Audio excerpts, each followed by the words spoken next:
this? Well, that doesn't matter anymore, and what I'm about to tell you, it might just be the last story I ever share.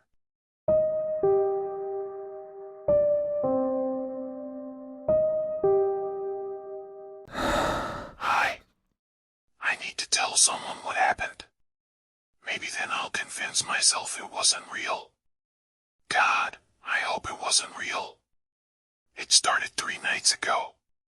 I'd just moved into my grandmother's old house after she passed away. The lawyer said I was the only one she trusted with the place. If only I'd known why. The first night was quiet. Too quiet. You know that silence that feels like it's pressing against your eardrums? Yeah, that kind. I tried to shake it off, told myself it was just nerves from being in a new place. But then, as I was drifting off to sleep, I heard it. A whisper. So faint I thought I'd imagined it. He's here. I bolted upright, heart pounding.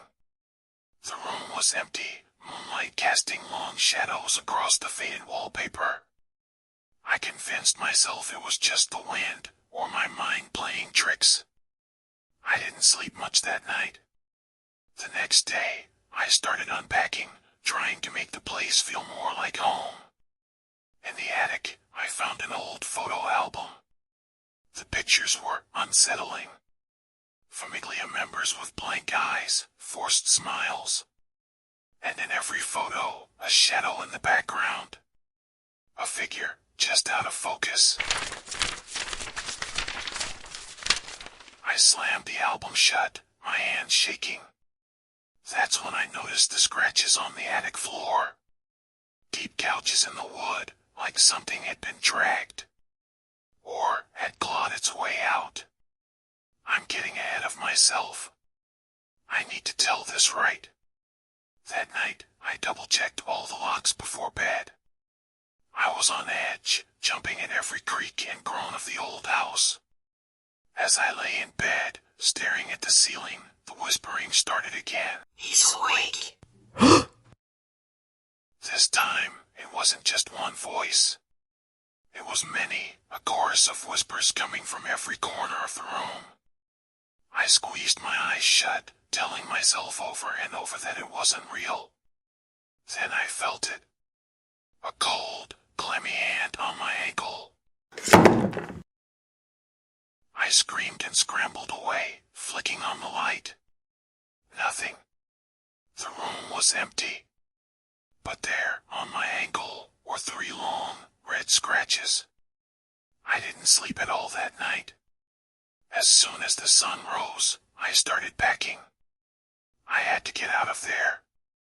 But as I was throwing clothes into a suitcase, I found it. A letter from my grandmother, hidden in the dresser drawer. My dearest, it read, if you're reading this, then I'm gone, and the burden has passed to you. I'm so sorry. They won't let us leave.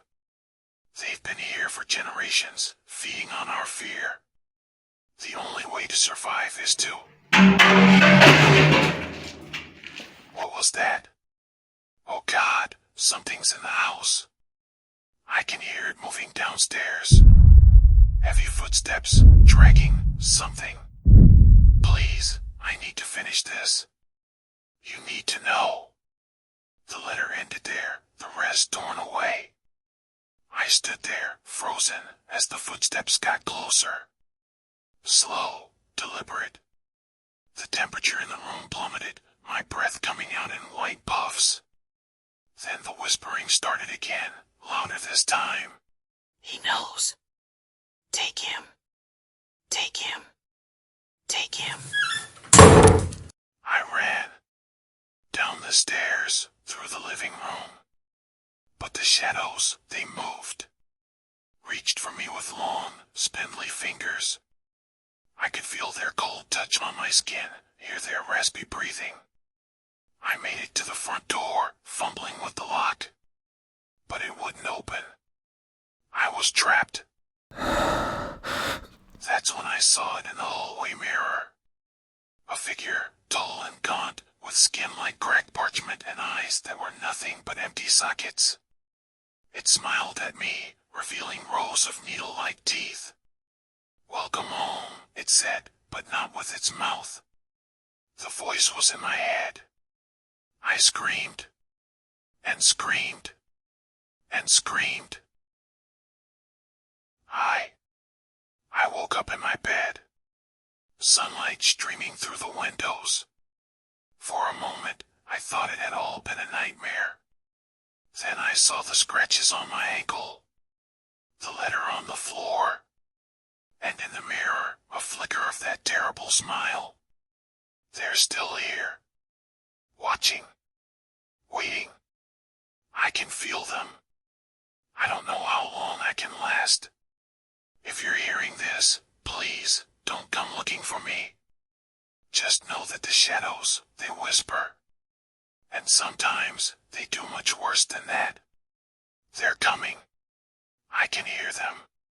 The whispering, it's getting louder. He's ours now.